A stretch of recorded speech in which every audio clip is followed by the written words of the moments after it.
Greetings, Local 2627 sisters and brothers. Today is Monday, April the 2nd, and we got past April Fool's Day. Anyway, let me just talk about Tier 6 for a second. What I want to say about Tier 6 is Tier 6 and Tier 4, it's like night and day. Vesting is 10 years. Retirement age is 63. You're contributing 6%, and so on and so on. You know, a lot of people in the private sector have a benefit, and they don't even have it. They don't even have a pension. And between the 401 and maybe the stock options that they have, gives it a better deal than being in Tier 6. So why should you come and work for the city? You're not really getting that much of a benefit. That's the way people look at it, because they're looking at it as short term. You know, to do 10 years, we have job security, pension security. So now put that together with Tier 6. So people are not going to come. So maybe the repercussions of what's happening is not going to happen right away. But over 10 or 15 years, as the city workforce gets smaller and smaller because people not want to bother to come to the city, I mean, we could be down to maybe 150,000 people in the municipal city labor unions in the next 10 or 15 years. The problem with that is we're going to need people to do work. And since we don't have anybody come to the city is going to have no choice but to contract out. Contract out to consultants, contract all our work out. And who reaps the benefits of this contracting out? The people out here in these private sector jobs, you know, the Bloombergs, people like that are going to make money from this type of thing. And, you know, and of course, I mean, this is a simple way of saying it, but, you know, this is not, believe me, this is not something that they've done that they didn't think about. I mean, we've lost about 11,000 members to layoffs. This pension thing, I mean, it seems to be like a thing that keeps on building. We have to be very conscious of this. Now, the people who voted against us by voting for Tier 6 up there in the state assembly, some of them we gave money to. But, you know, it's like they don't even respect us. How can they come and look in our faces later on after we contributed money to their campaigns, and then they go in and sandbag us at 3 a.m. in the morning? This is a point that I try to make all the time. That's the reason why we have to go out there and vote. We have to make these people afraid of us. They're afraid being that if they don't do what they're supposed to do, we're going to make sure they don't ever get into office again.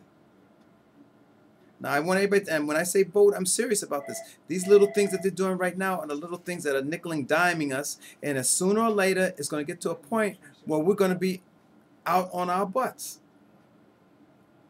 Please make sure you vote. We have the list of the people who voted for Tier 6. We can share that with you. And this is very, very, very important, because then you know what's happening when people are not contributing to the pension plan. Also, then you're starting to starve the pension plan, and people who have to be here 10 or 15 years later may find some of the repercussions of that. I mean, this is not one little small thing. They're trying to nickel and dime us, so we have to be very careful. We have to do the right thing. If you need to know who to vote, we will let you know who to vote for. Anyway, moving right along, I want to congratulate Rosalind Alexander and Buddy Jag Mahon from CUNY Hunter for completing their shop steward training. Also, Dylan Monroe from CUNY BMCC from completing his shop steward training. Congratulations. I just want to mention again on the telecom titles. By this time, most people know that the telecom title specialist is not it's not something that's happening anymore. They've gotten rid of that title and created another level in the telecom associate title. The people who were in the specialist title are being moved to the associate title. They're not losing any benefits at all. Everything that was in place as a specialist is, in fact, the 4 encompasses the same salary range. Now, in fact, it may be a little bit of a benefit to you, because now you don't have to take a test to be promoted to the specialist title, because since the associate title has 4 levels in it, management can move you into it. Management prerogative can move you into that level 4. You don't have to take an exam for it, so it's a good thing. Of course, we looked at, the union looked at it, and we sat down with Office of Labor Relations, and we felt that it was something positive that was happening for our members. But keep in mind, though, that you need to make sure you take any exams that come up if you in this title provisionally.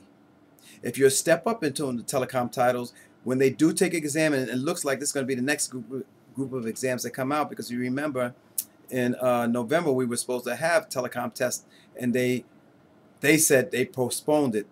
So if we're going to go by the postponement, then you know that sometime in the near future, probably the next group of exams that come out will be telecom. And if you step up provisional, meaning you came from a computer service tech or something like that, or a computer associate, and you got put into that telecom title, you're going to have to be able to lock yourself in by making sure that you pass that test when it comes out. Because what happens is when a list comes out, the people who are provisionals are bumped, and the people who took the test will be put in those places. So be aware of this.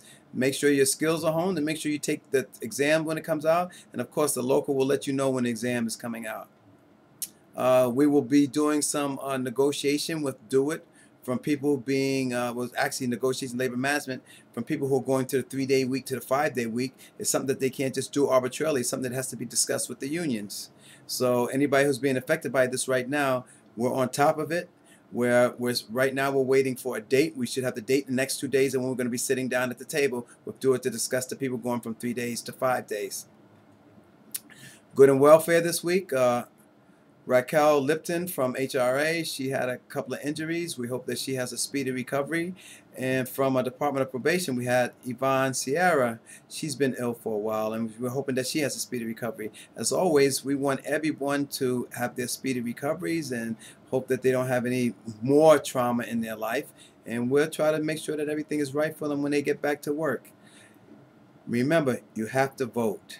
This is important. Don't take this as a joke. If you have to be here 10 or 15 or 20 years, you need to be involved. You need to know what's going on. In solidarity, this is Robert Jai. Until next week.